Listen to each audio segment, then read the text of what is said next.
Un laboratoire de recherche financé à 90% par des dons de particuliers, c'est unique et c'est le Généton, créé en 1990 grâce aux dons du Téléthon pour lutter contre les maladies rares.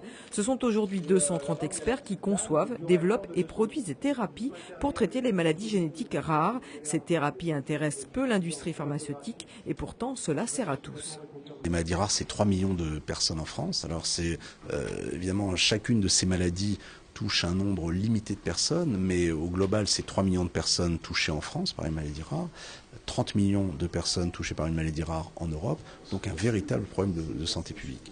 Et en même temps, les innovations thérapeutiques, qui sont les innovations thérapeutiques de pointe qu'on fait ici dans le domaine de la thérapie génique, par exemple, ces innovations thérapeutiques de pointe serviront également pour les maladies fréquentes. Quand on travaille sur une maladie rare du système nerveux, eh bien, évidemment, ce qu'on développe là pourra servir pour des maladies plus fréquentes du système nerveux, maladies neurodégénératives, maladies de Parkinson, maladies d'Alzheimer.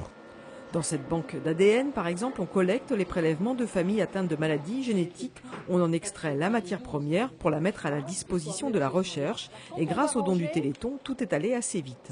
Généton a vraiment permis de développer des outils thérapeutiques que l'on a testés dans un premier temps chez des souris pour le petit animal. Et maintenant, Généton en est vraiment au stade des essais chez l'homme. Et ça, c'est vraiment la grande première.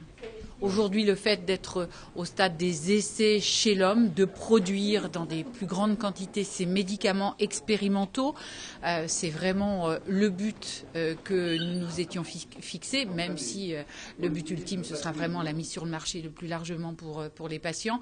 Mais c'est vraiment pour nous un changement de dimension, un changement d'échelle et le résultat de 25 années d'espoir.